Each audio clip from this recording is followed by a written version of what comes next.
43 दिन का महाकुंभ खत्म, संगम में 8 श्रद्धालुओं की भारी भीड़। पीएम मोदी ने लिखा, युग परिवर्तन की आहट, सैकड़ों साल की गुलामी की मानसिकता तोड़ी। अरैल घाट पर सफाई अभियान शुरू, महाकुंभ समापन पर स्वच्छता अभियान में शामिल हुए सीएम योगी। रेलवे कर्मी से भी मिले रेल मंत्री। रायबरेली में 2 महीने में 6 बार बंद हुई एनटीपीसी की यूनिट। 210 मेगावाट बिजली उत्पादन क्षमता वाली यूनिटें बंद। रायबरेली से 9 राज्यों की बिजली होती है सप्लाई। यूपी में 10,000 होंगी राजनीतिक नियुक्तियां, 20 से 50,000 मिलेंगे। पंचायत चुनाव से पहले नाराजगी दूर करेगी भाजपा। डीजीपी की नियुक्ति के लिए केंद्र ने मांगा प्रपोजल। 25 मार्च को सुप्रीम कोर्ट में सुनवाई। यूपी में 33 महीने से परमानेंट डीजीपी नहीं। आज से प्रदेश में करवट लेगा मौसम, ज्यादातर जिलों में बादल छाए रहने की संभावना, सभी इलाकों में बारिश का भी अलर्ट। आप देख रहे हैं के न्यूज, खबरों का सारथी।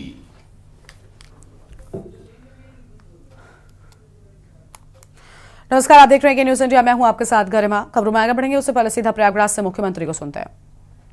कौल जी, पीयूष रंजन निषाद जी, गुरु प्रसाद मौर्य जी, सुरेंद्र चौधरी जी, केपी श्रीवास्तव जी, पूजा पाल जी, पूर्व सांसद श्रीमती रीता बहुगुणा जोशी जी, मुख्य सचिव मनोज कुमार सिंह जी, डीजीपी प्रशांत कुमार जी, सलाहकार श्री अवनीश कुमार अवस्थी जी, प्रमुख सचिव गृह संजय प्रसाद जी, प्रमुख सचिव नगर विकास समेत प्रदेश सरकार के हमारे सभी अधिकारीगण, प्रदेश के मेरे सभी महाकुंभ की योजना के न्यू स्वच्छता के इस महाअभियान के साथ जुड़े हुए स्वच्छता कर्मी और स्वास्थ्य कर्मी, उपस्थित बहनों और भाइयों, सचमुच एक भव्य और दिव्य कुंभ को आदरणीय प्रधानमंत्री जी के मंशा के अनुरूप एक वैश्विक घटना के रूप में परिवर्तित करने के लिए मैं इस पूरे अभियान के साथ जुड़े हुए सभी स्वच्छता कर्मियों को, स्वास्थ्य कर्मियों को, परिवहन विभाग के साथ साथ सुरक्षा और जल प्रवाह को निरंतर बनाए रखने के साथ साथ नागरिकों का भी मैं हृदय से अभिनंदन करता हूं, स्वागत करता हूं।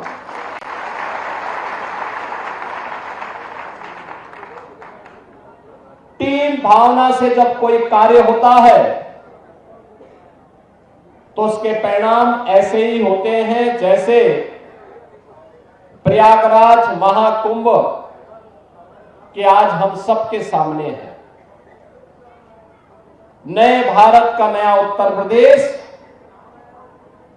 आस्था और आर्थिकी का एक नया आधार देकर के प्रयागराज मेला प्राधिकरण, प्रशासनिक अधिकारियों, पुलिस अधिकारियों ने साबित कर दिया कि थोड़ा भी राजनीतिक इच्छा शक्ति हो और उनको सही सपोर्ट हो तो परिणाम कुछ भी लाया जा सकता है। और वो परिणाम आज इस रूप में हम सबके सामने आया है। इसके लिए मैं प्रयागराज मेला प्राधिकरण के अपने अधिकारियों को, प्रशासनिक अधिकारियों को, पुलिस के अधिकारियों को और विभिन्न विभागों के सभी अधिकारियों को भी हृदय से मैं उनका धन्यवाद करता हूं, अभिनंदन करता हूं। बहनों और भाइयों,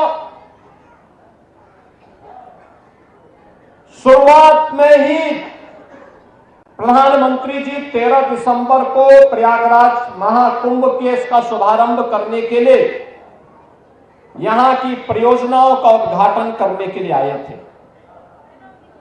उससे पहले भी और उस दौरान भी उन्होंने बहुत सारा मार्गदर्शन दिया था।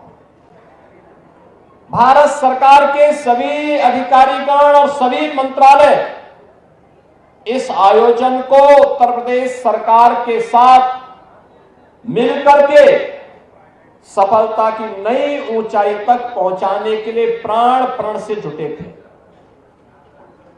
रेलवे है, सिविल एविएशन है, पैरामिलिट्री है, यानी हर विभाग ने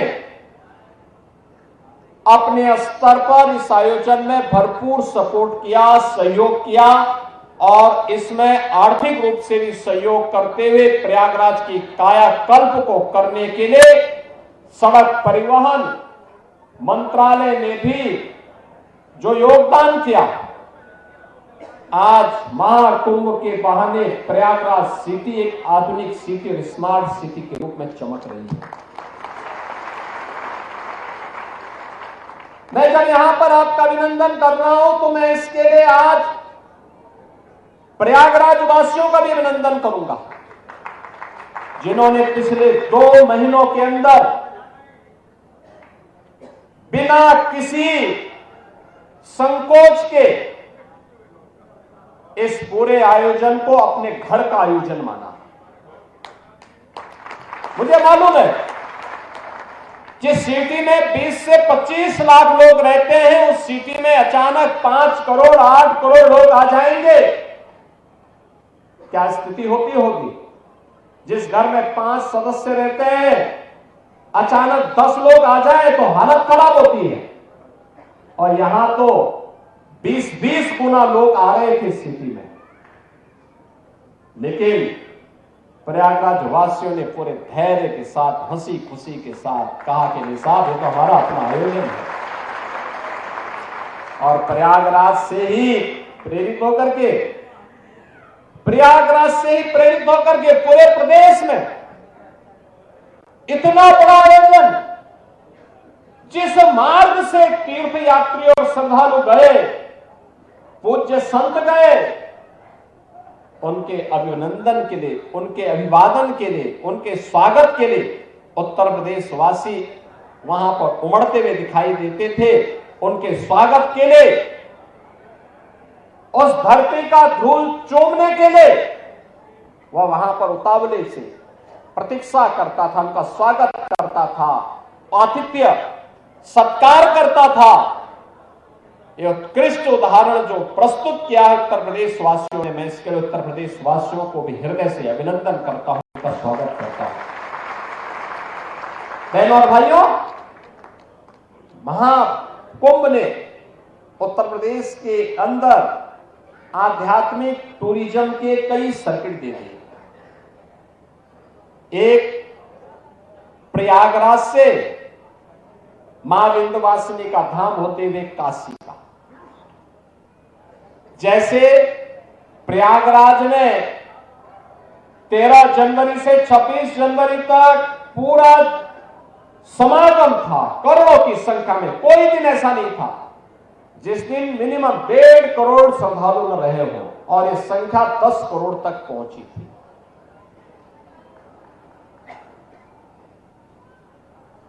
ऐसे ही मां विंध्यवासिनी धाम में इस दौरान प्रतिदिन 5 से लेकर के 7 लाख श्रद्धालु, और काशी बाबा विश्वनाथ के धाम में 10 से लेकर के 15 लाख श्रद्धालु प्रतिदिन जाता था। एक सर्किट यह बना, एक सर्किट बना अयोध्या धाम और गोरखपुर का। अयोध्या धाम में प्रतिदिन इस दौरान 7 लाख से लेकर के 12 लाख श्रद्धालु प्रतिदिन अयोध्या धाम गया, और गोरखपुर में 1 जनवरी से लेकर के कल तक प्रतिदिन 2 लाख 2.5 लाख श्रद्धालु इस दौरान वहां जाता था। तीसरा सर्किट बना प्रयागराज से श्रृंगवेरपुर होते हुए लखनऊ और नैमिषारण्य का। लाखों की संख्या में श्रद्धालुओं का जमावड़ा वहां रहा। चौथा सर्किट बना प्रयागराज से लालापुर, राजापुर और चित्रकूट का, और 5वां सर्किट बना प्रयागराज से बुंदेलखंड एक्सप्रेसवे पकड़ करके श्रद्धालु जन मथुरा, वृंदावन और सुख तीर्थ की यात्रा के लिए भी गए हैं, बड़ी संख्या में, लाखों की संख्या में। और मैंने जो कहा ना, आस्था का यह इतना विशाल समागम दुनिया के अंदर कभी नहीं हुआ, कहीं नहीं हुआ। 66 करोड़ 30 लाख श्रद्धालु किसी आयोजन का हिस्सा बने। कोई अपहरण की घटना नहीं, कोई लूट की घटना नहीं, कोई छेड़छाड़ की घटना नहीं, कोई दुष्कर्म की घटना नहीं, कोई भी ऐसी घटना नहीं जिस घटना के बारे में कोई ये कह सके। विरोधी को भी ढूंढे ढूंढे दूरबीन लगा करके भी और माइक्रोस्कोप लगा करके भी वे इस प्रकार की घटनाओं को उजागर नहीं कर पा रहे। दुष्प्रचार का कोई मौका विरोधियों ने चूका नहीं। जिनको ये आस्था का महासगम समागम अच्छा नहीं लग रहा था, उन्होंने कोई मौका नहीं छोड़ा। मौनी अमावस्या के दिन 8 करोड़ श्रद्धालु यहां पर था। हमारी प्राथमिकता थी कि श्रद्धालु जनों को सुरक्षित स्नान करा करके उनके गंतव्य की ओर प्रस्थान करवाया जाए। क्या संगम पे, क्या ऐरावत घाट पर, क्या गंगा जी के किसी भी घाट पर, क्या रेलवे स्टेशन पर, क्या बस स्टेशन पर, क्या अगल बगल के जनपदों में इतना बड़ा समागम प्रयागराज आने की लिए तत्पर दिखाई दे रहा था। लेकिन विरोधी और विपक्षी लगातार दुष्प्रचार कर रहे थे, बदनाम कर रहे थे, अपमानित करने की भाषा का उपयोग कर रहे थे। कोई काहिरा की घटना का दृश्य दिखा करके प्रयागराज को बदनाम करता था। प्रयागराज में मौनी अमावस्या के दिन 28 और 29 की रात्रि को दुखद घटना घटी थी। उन सभी परिवारजनों के प्रति हमारी संवेदना है, लेकिन बहनों और भाइयों, उसकी आड़ में काहिरा की घटना को, काठमांडू की घटना को, किसी अन्य जगह की घटना को प्रयागराज से जोड़ करके बदनाम करने की साजिशें हो रही थी। मुझे लगता है कि जनता जनार्दन ने एक सिरे से उन्हें खारिज करके प्रयागराज महाकुंभ में आकर के साबित किया कि नहीं, तुम्हारे दुष्प्रचार में अब नहीं आएंगे, सनातन का ध्वजा अब कभी झुकने वाली नहीं है।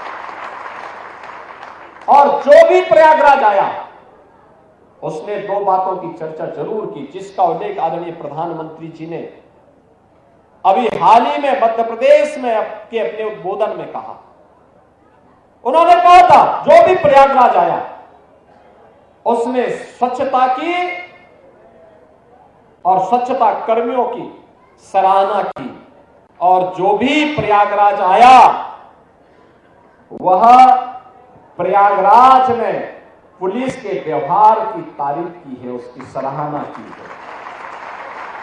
ऐसे लगता था जैसे सबका अपना आयोजन हो, जैसे घर का किसी आयोजन में होता है ना, पूरा परिवार मिलकर के उस आयोजन को सफलता की ऊंचाई तक पहुंचाता है। ऐसे ही उत्तर प्रदेश सरकार के इन सभी विभागों में, क्या स्वच्छता कर्मी हो, क्या स्वास्थ्य कर्मी हो, क्या सिंचाई विभाग के कर्मी हो, क्या जलापूर्ति के कर्मी हो, क्या सुरक्षा कर्मी हो, क्या परिवहन विभाग के कर्मी हो, इन सभी ने इसे अपना घर का आयोजन बना करके इसको भव्यता देने का काम किया, सफलता की नई ऊंचाई तक पहुंचाने का काम किया। तब इतनी बड़ी संख्या में श्रद्धालु इस आयोजन का हिस्सा बन पाया है। और इसीलिए प्रयागराज वासियों ने भी इसको अपना आयोजन मान करके जगह जगह लंगर लगाए, अभिवादन किया, अपनी स्वयं की परेशानी को भूल करके इस आयोजन का हिस्सा बने, जनप्रतिनिधिगण इस आयोजन का हिस्सा बने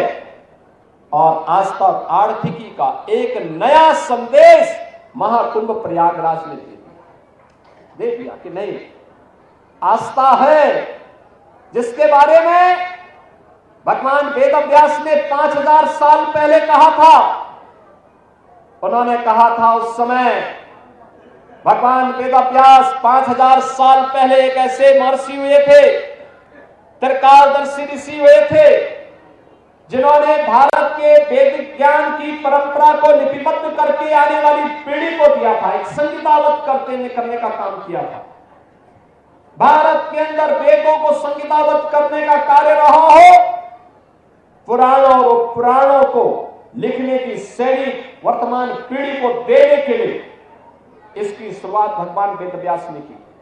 तो उन्होंने एक बात कही थी, 5000 साल पहले उन्होंने कही थी कि मैं बाहें उठा करके चिल्ला चिल्ला के कह रहा हूं कि धर्म के मार्ग पर चलो, धर्म से ही अर्थ और कामनाओं की पूर्ति हो सकती है।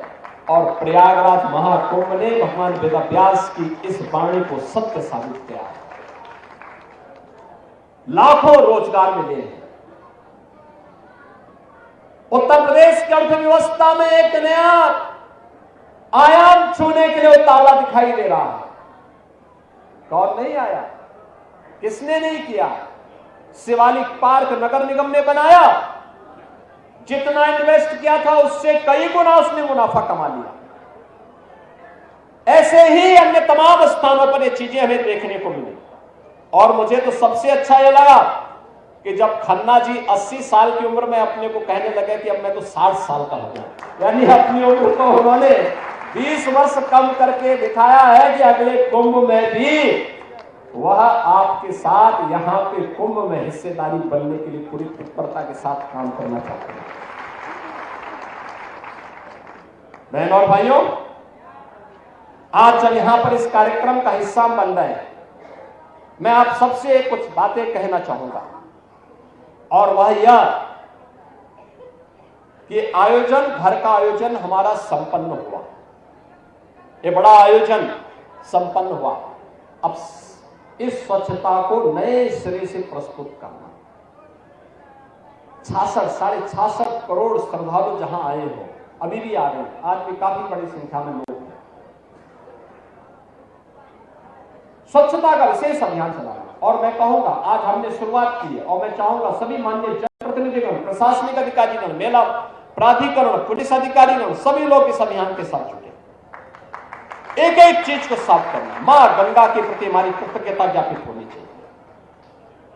अविरल निर्मल गंगा बनाने के लिए सिंचाई विभाग ने जो कार्य किए, उस कार्यक्रम को अब नए सिरे से आगे बढ़ाने की आवश्यकता है। हमारी भी कोई जिम्मेदारी है। जो मां गंगा हम पे आशीर्वाद बरसा रही है, जो भगवान बेनी माधव की कृपा से इतना बड़ा आयोजन हुआ, भगवान अक्षयवट और हनुमान जी महाराज की कृपा से इतना बड़ा आयोजन संपन्न हुआ है, हमारी भी कोई जिम्मेदारी बनती है और अच्छे ढंग से। अब तक हमने श्रद्धालुओं के द्वारा कहीं पे कोई गंदगी पैदा की गई थी तो उस गंदगी को हमने स्वच्छ किया है, लेकिन अब शेष सामान के समेटने की कार्रवाई चल रही है। कोई कपड़ा होगा, कोई फूल होगा, कोई नारियल पड़ा होगा, कहीं पे जूते चप्पल पड़े होंगे, कहीं पे कुछ पड़ा होगा, कहीं पे कुछ अन्य घास फूस पड़ी होगी, कहीं पे तमाम अन्य मटेरियल जब पंडाल हटेंगे ये सब पड़ा होगा, इसको भी हटाने के कार्यक्रम के साथ जुड़ना पड़ेगा। अगला 15 दिन इस अभियान के साथ जुटना पड़ेगा, प्राण प्रण से जुटना पड़ेगा और सभी को जुटना पड़ेगा। हमारे सभी माननीय जनप्रतिनिधिगण, प्रयागराज के वासियों को भी मैं आह्वान करूंगा कि इस कार्यक्रम के साथ जुटेंगे तो बहुत अच्छा एक अभियान, अच्छा एक मैसेज आएगा। दूसरा, हमें सदैव सचेत रहना पड़ेगा। आज के इस अवसर पर जब हम लोग यहां पर आए हैं तो मैं आप सबसे दो बातें जरूर कहूंगा। प्रयागराज कुंभ में आपके द्वारा किए गए प्रयास के सराहना मैं तो करूंगा ही, लेकिन साथ साथ प्रधानमंत्री जी ने भी किया है और जो भी प्रयागराज में आया सबने इसकी तारीफ की, क्या देसी क्या विदेशी, क्या उत्तर प्रदेश का वासी रहा हो, क्या प्रयागराज वासी रहा हो, हर एक ने कहा स्वच्छता थी, बहुत स्वच्छता, अच्छा था। मैं देखता था, क्योंकि प्रयागराज के सभी जो 2700 सीसीटीवी कैमरे हमने मेले के अंदर और मेले की व्यवस्था की मॉनिटरिंग के लिए लगाए थे। मैं प्रयागराज आता था तब तो देखता ही था, लेकिन मैं लखनऊ रहता था तब भी मैं उनको देखता था, उन कैमरों से एक एक जगह को देख लेता था और ऐसे घूमते तो जैसे 360 डिग्री तक घूम सकते थे। कुछ भी सब कुछ दिखाई देता था, कहां पे कितने लोग हैं, कहां पर कितनी स्वच्छता है, कहां पर क्या है, और वह सब देखता था। मैं देखता था रात्रि में भी 12 बजे, सुबह 4 बजे भी स्वच्छता कर्मी लगातार इस कार्यक्रम के साथ जुड़ते थे। अभिनंदनीय है, आपका कार्य सचमुच अभिनंदनीय है, और इसलिए हमने कहा कि आज का भोज तो प्रारंभ हम स्वच्छता कर्मियों के साथ से शुरू करेंगे। लेकिन साथ साथ मैं आपको इस बात के लिए भी आश्वस्त करने के लिए आया हूं। एक सरकार ने तय किया है, प्रयागराज महाकुंभ के साथ जुड़े हुए जो भी स्वच्छता कर्मी थे, स्वास्थ्य कर्मी थे, इन सबको हम लोग एक अतिरिक्त बोनस देंगे 10,000 रुपए का। इस मेले के दौरान इन्होंने जो कार्य किया है। दूसरा, हम लोग अभी एक व्यवस्था करने जा रहे हैं। अब तक जो स्वच्छता कर्मी कार्य करते थे, महीने भर कार्य करते थे, 8,000, 9,000, 10,000, 11,000 रुपए तक मात्र पाते थे। अब हम लोग आगे अप्रैल से हमारा एक कॉर्पोरेशन बनने जा रहा है, जिसके माध्यम से हम व्यवस्था करने जा रहे हैं कि जो भी स्वच्छता कर्मी अब काम करेगा, कम से कम उसको 16,000 रुपए हर महीने उसके खाते में हम लोग देने का काम करेंगे। और मिनिमम वेजेस केवल सफाई कर्मियों को ही नहीं, उन स्वास्थ्य कर्मियों को भी जिन्हें पूरा वेज नहीं मिल पाता था, उन सबको भी हम इसके साथ जोड़ने जा रहे हैं।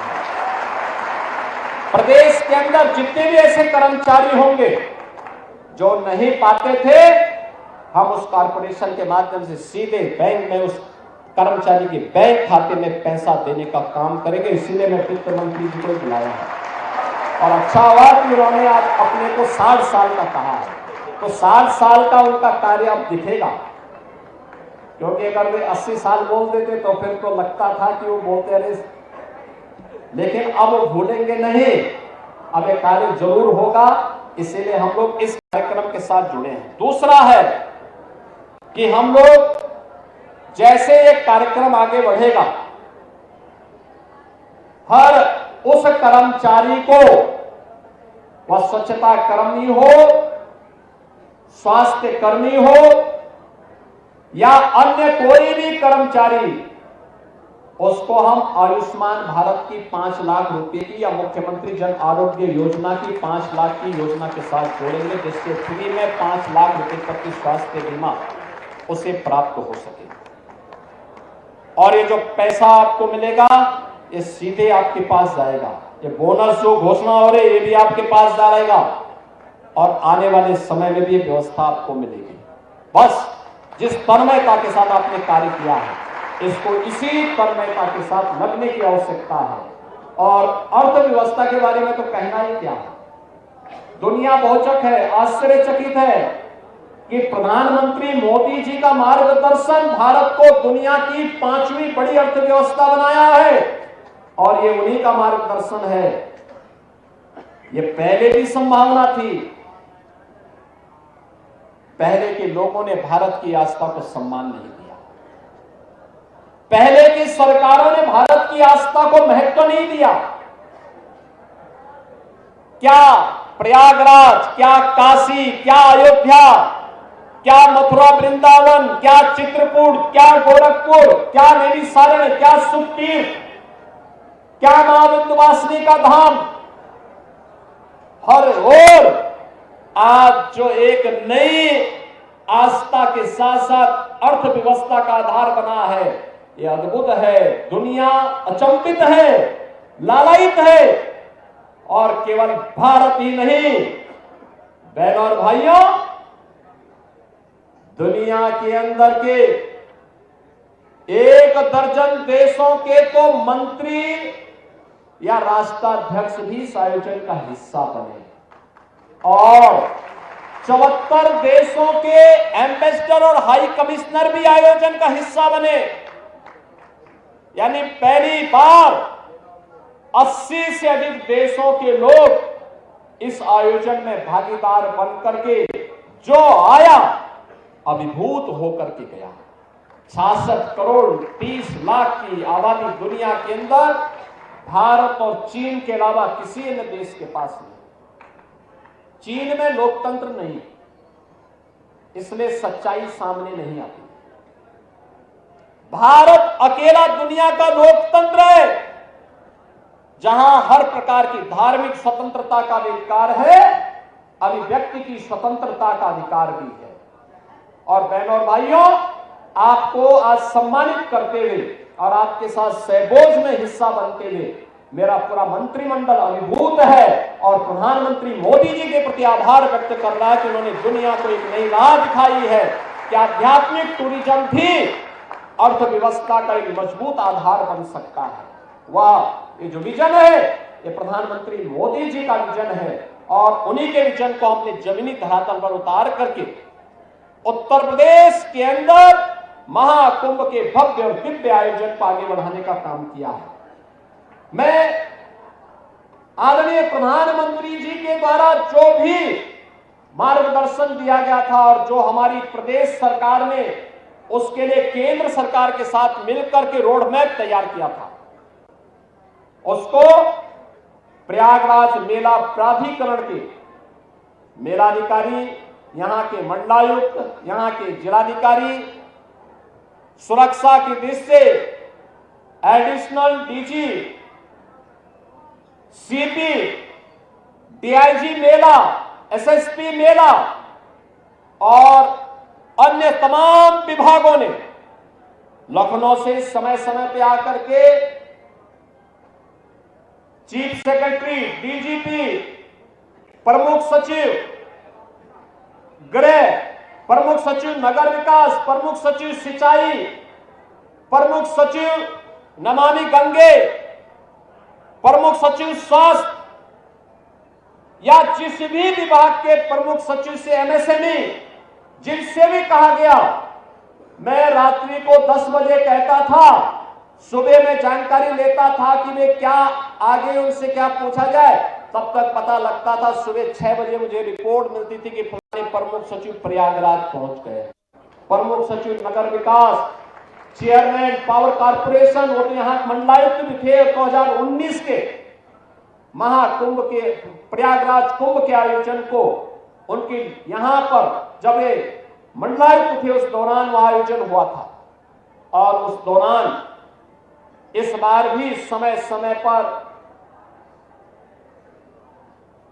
एडीजी कानून व्यवस्था से अमिताभ यश को और चेयरमैन पावर कारपोरेशन से आशीष गोयल को हम लोग समय समय पे भेजते थे और आयोजन मुख्य स्नान के दौरान भेजते थे कि वे जाएं, एक बार वहां पर देखें और हर प्रकार के उन सभी एडिशनल डीजीज को जिन्होंने यातायात की व्यवस्था को बनाने में भी अपना योगदान किया, अलग अलग रूट पर अलग अलग सीनियर अधिकारी। आप सोचिए, एडिशनल डीजी स्तर का अधिकारी जनता जनार्दन की सेवा के लिए सड़कों पर यातायात की व्यवस्था बनाने के लिए अपना योगदान दे रहा है। ऐसे जैसे अपना आयोजन है।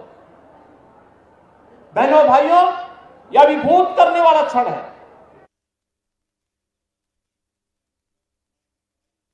प्रथम मुख्यमंत्री योगी आदित्यनाथ को जिनकी ओर से अहम बातें कही गई हैं। महाकुंभ के समापन के मौके पर मुख्यमंत्री पहुंचे हुए थे प्रयागराज। इस बुलेटिन में इतना ही। आप देखते रहिए न्यूज़ इंडिया। नमस्कार।